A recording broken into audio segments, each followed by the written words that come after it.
Nigeria's forex reserves drops by $132.06 million. Rising inflation will weaken economy, says the Central Bank of Nigeria from a survey. AFDB President Akinwumi Adesina says Africa needs $108 billion for infrastructure financing. NICOM tasked insurers on $463.1 billion annuity business. And on the program today, we'll be focusing on the 2021 Appropriation Bill passed by the two chambers of the National Assembly. Details of these and more on Business Express, and we're reaching you from Abuja, Nigeria's capital. I am Leah Katung, Baba Tunde, your guide.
Nigerian Investment Promotion Commission (NIPC) says $3.95 billion was tracked as investment announcements for the third quarter of 2020.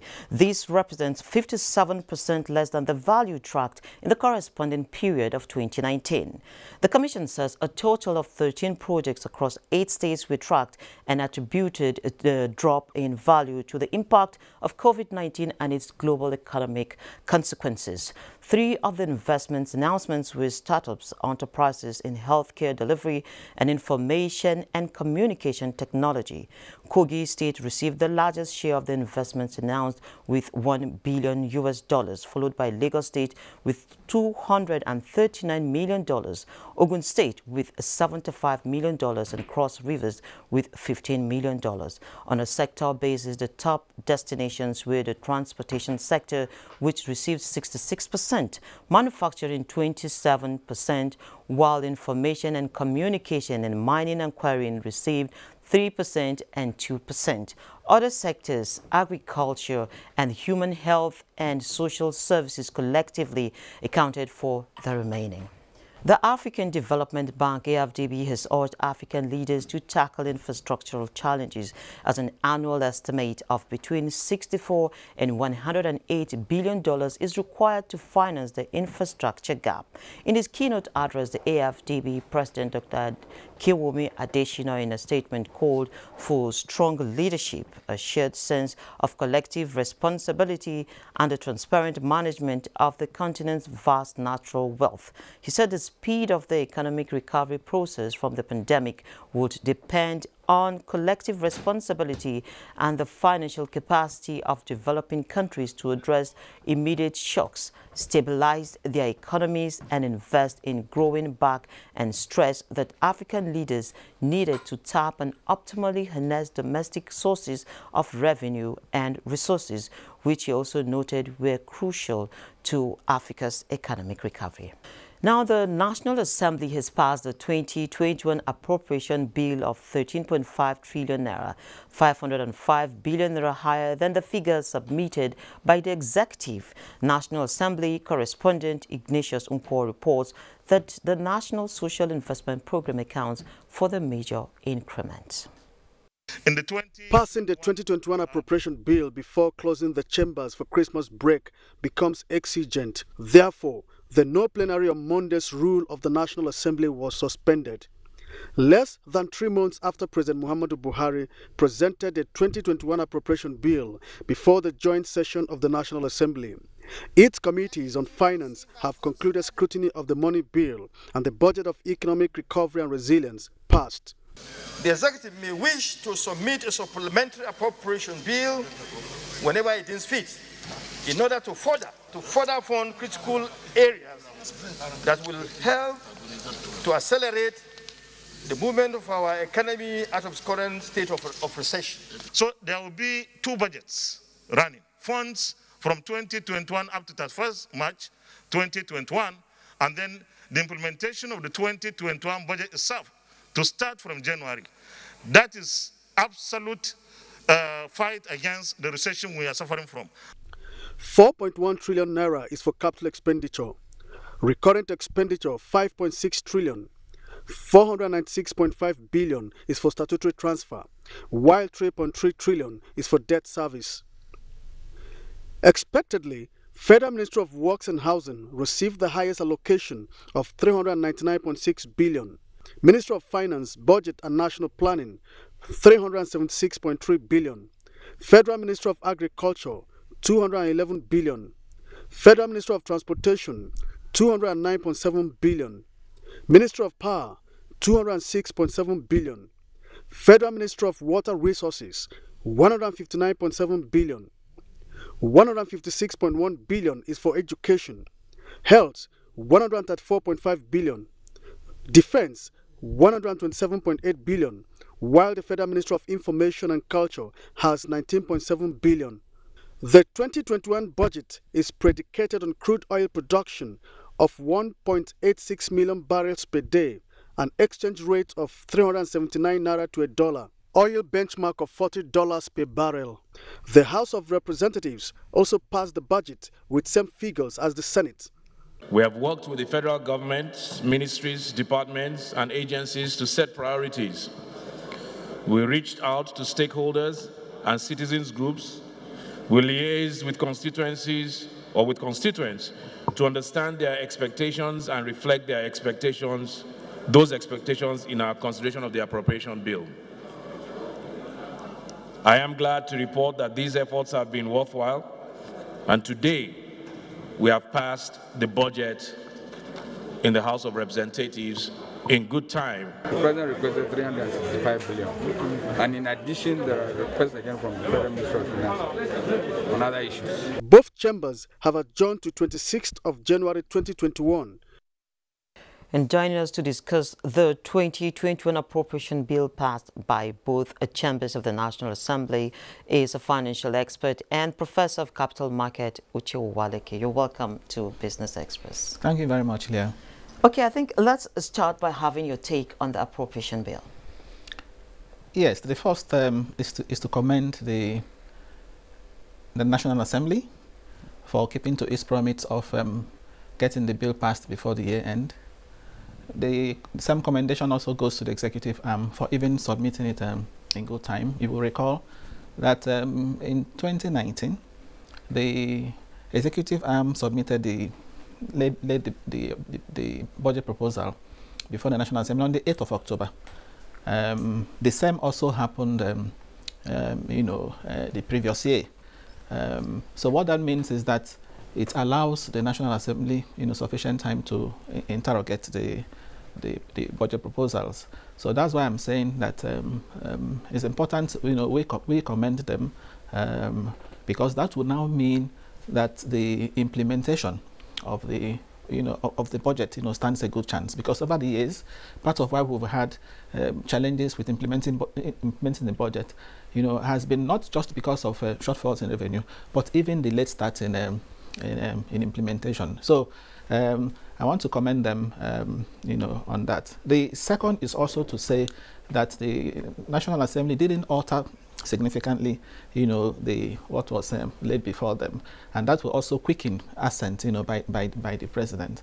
If you notice, the alteration was just by 500 billion, Yeah, I was and much of that. ask you about that. Yes, and much of that we see, reflecting in the capital component, which moved from 3.6 trillion to now 4.2 trillion. If you also look at the fundamentals, the benchmarks, they were not tampered with, namely the oil price, $40 per barrel, the assumptions with respect to the oil production, 1.86 million barrels per day, the exchange rate 379, GDP growth rate at 3%, and inflation at 11.95. So all of that were kept intact, because the implication of altering that, because there was a temptation to even alter the oil price, given that oil price, for some time, has been moving up.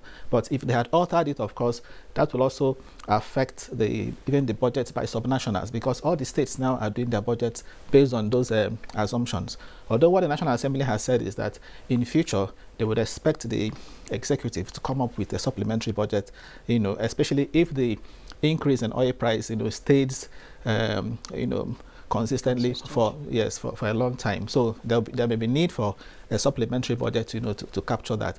But all in all, I would say, it's a good one. The priorities again were left intact. Works and housing having the largest chunk for obvious reasons. You also have sectors like transport, agriculture, and perhaps for the first time, an increasing attention to education and health, having over close to 200 billion naira, apiece in terms of the capital component. Okay, we're also seeing that the 2020 budget will run into the first quarter of 2021 and perhaps run concurrently with the 2021 budget. What would be your observation? Yes, what we have experienced over time is, again, because of the fact that the budget, hasn't been passed in good time. What usually happens is that the capital component suffers, and each time you extend it to the following year, the current year's budget doesn't, kickstart, okay, until the other one ends. But what is happening now is that the National Assembly is saying that the extension of the capital component of the budget till March, will run alongside the implementation of the current year's budget, and of course that's a very cheering news for an economy that is still struggling to get out of recession. And don't forget, the budget is budget of recovery and resilience. And to support that recovery, the National Assembly is saying that both will run. So while they're also implementing aspects of that capital component of this year's budget, that of 2021, will still go on. Remember, too, that of this year was we had a revised budget for 2020, which didn't really get started until maybe the half of the year, owing to COVID. So now the capital components for 2020 and 2021 will run in parallel. Now, while we're trying to work out the recovery, of course, we're having globally a second wave of COVID-19. So the bulk of concerns now for most Nigerians is, where will these funds come from? Over 13 trillion. Yes, I share your concerns, and if you also look at the increase, 500 billion. Okay, it's what it means is that because the parameters are still intact, the oil price, for example, was not increased. Oil production wasn't increased. So what it means is that that excess will come from borrowing, and that's why you saw the borrowing component being increased from 3.1 trillion from what the president presented to about 3.3 trillion. That's the debt servicing component. So that has increased. So what it means is that the government, of course, will end up borrowing more to fund that. But as I said earlier on, the interesting thing is that the bulk of that is in the capital component, except for the 5 or 6 billion that the National Assembly added to the National Assembly share, from 128 billion to about 133 billion. Now, considering the situation we found ourselves in, would you say we're borrowing too much? Yes, of course. But again, the economy is in a recession. Okay, and if the economy is in a recession, one way to get out of recession is to spend. And for you to spend, okay, especially given constraints in revenue, you may have to resort to borrowing. But what is important is that what is borrowed, and if every kobo that is borrowed should be plowed to good use and should be accounted for, which is why I said earlier on that the excess that is coming in is we understand is going to capital expenditure. So it's important for us now to disaggregate what constitutes capital expenditure in MDAs and everywhere, to be sure that administrative component of capital expenditure is not much. Okay, so that the bulk of it should actually go to expenditure that is meant for development. Okay, so now the benchmark, of course, everything was maintained, but we saw from recent reports that our oil production capacities have dropped.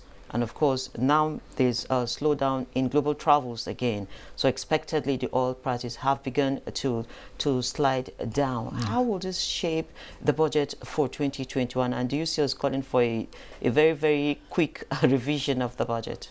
Yes. What has affected this year's budget, even in implementation, has been, COVID-19.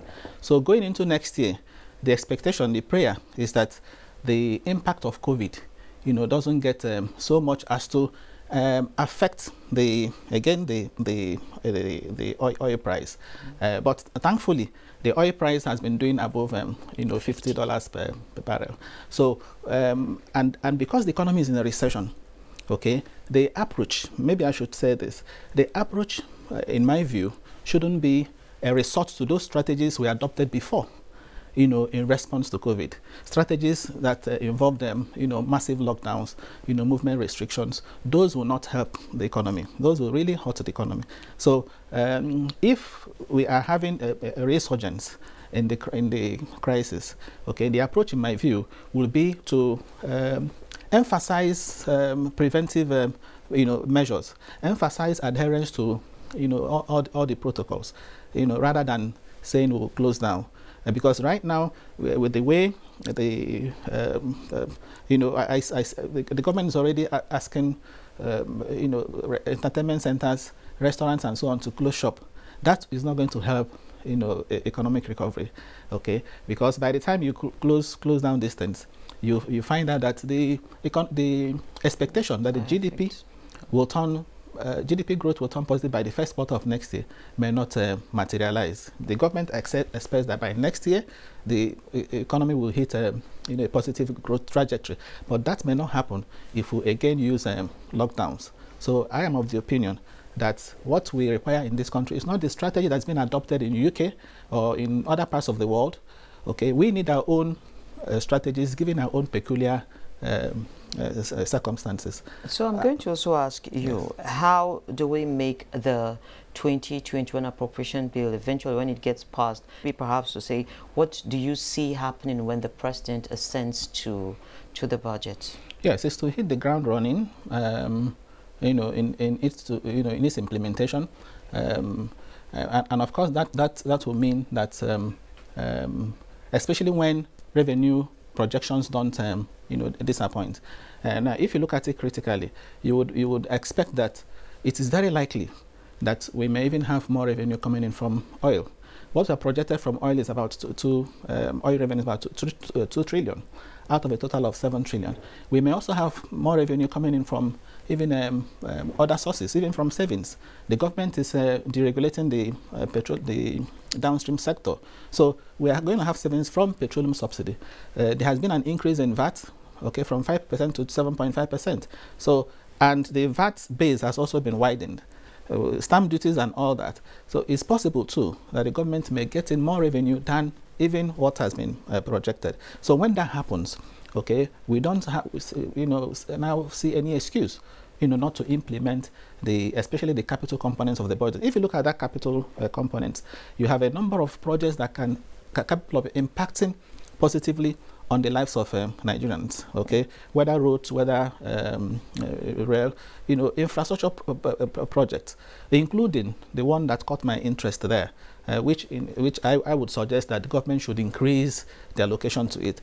There is a one product, one local government, one product. Yeah, the all up. Yes, the all up. So the amount allocated to that project, is very small, 1.6 billion. So if that can be increased, if the money for the industrial zones too, just 10 billion naira, special economic zones can also be increased, then you are now likely to see a more positive impact of all this, on the people. I most sincerely thank you, Prof, for always showing up. Thank you for thank coming. You too. Thank yes. you.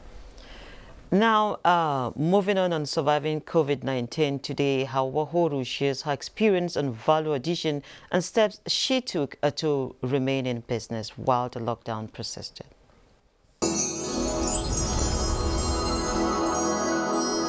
Surviving COVID-19 series is brought to you in partnership with the Central Bank of Nigeria. Okay, my name is Hawa Huru Alkashim, and I've been in business for 15 years now. We actually started with animal protein, and in 2016, thereabout, we switched to plant-based protein. And when I say plant-based protein, I'm talking about everything that has to do with plants. You have our products, range of products are made from nuts and seeds. You have cashew, tiger nut, coconut, and sesame. Those are the products that raw material that we use, and they're all farmed here in Nigeria. You know, Nasarawa, Kogi. What you see is sesame seed is it's exported raw, and no added value yet. And if you also see cashew, it is also exported, raw. No, the highest people do is roast it, but had not been processed to something else.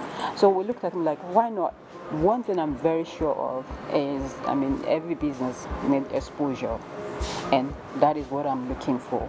I need the brand to be out there so that everyone will see that here in Nigeria there is so much that we have and that we can give the global community. I won't say, 2020 for me has been a wonderful year. Having to work from home, and we take a close look at our packaging, and we also take a close look at our distribution channels. And we found out, why not? We now go.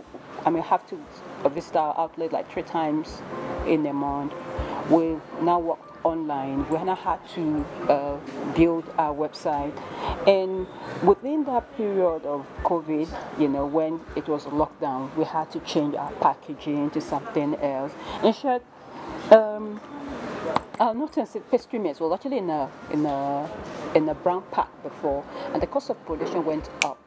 And we had to look at what else we could do to reduce the cost of production, which was why we went into this. Which also, in the process of it, we found out that okay, that also boosts the shelf life of the product. And with COVID, for me, I won't say it was a bad one. For me, it was a good one because it really made me think out of the jar. I won't say out of the box, even though I have box and jar, but it made me think out of the jar. So.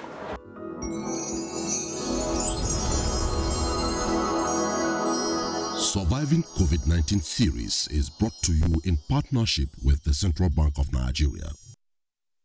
Of course, thinking outside the jar. Now, the dollar was firm on Tuesday, but was well below peaks hit on Monday's wild ride higher as a new coronavirus strain in Britain sent jitters through holiday-themed currency markets. How much is the Naira exchanging for the international currencies?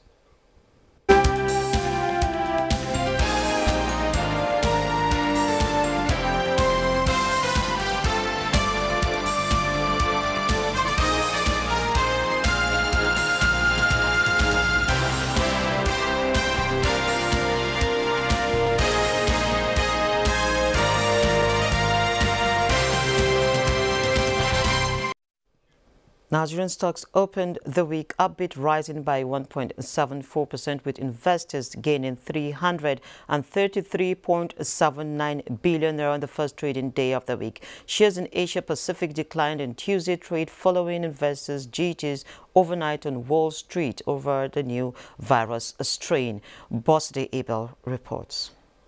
Shares in Asia declined in Tuesday trade following investor jitters overnight on Wall Street over a new coronavirus strain in the UK. In Japan, the Nikkei declined 1.04%, while the Topix index fell 1.15%. Mainland Chinese stocks were mixed. The Shanghai Composite shed 1.56%, while Hong Kong's Hang Seng index sat fractionally lower. European shares opened slightly higher Tuesday, attempting to recover from a brutal sell-off in the previous session as investor sentiment was shaken by the new coronavirus news. Britain's FTSE 100 opened barely above the flat line at 6,416. Germany's DAX is expected to climb 70 points and CAC 40 of France is seen rising 30 points. U.S. stocks on their own part were lower early Tuesday morning. Futures contrasts to the Dow were lower by 167 points, while the S&P 500 futures sat below the flat line. Nasdaq 100 futures were also in mildly negative territory. In Africa, a range of nations within and outside the continent are banning flights from South Africa to stop the spread of a new variant of the coronavirus. Markets are expected to be mixed and gains are likely to be curbed by ongoing concerns around the fast-spreading COVID mutation that was first identified in Britain. Bossade Able, Business Express. And of course, with that, we end this edition of Business Express. We value feedback, so keep the comments, observations, and suggestions coming. Be informed that all previous episodes are available on the YouTube channel of the NTA. You can also communicate with us on Twitter. The handle is NTA News Now, and the hashtag is BizEx. Business Express returns Wednesday by 3 p.m. Be safe out there, and remember, coronavirus is very much around with us. My name is Leah Katung Babatunde saying, keep thinking and doing business.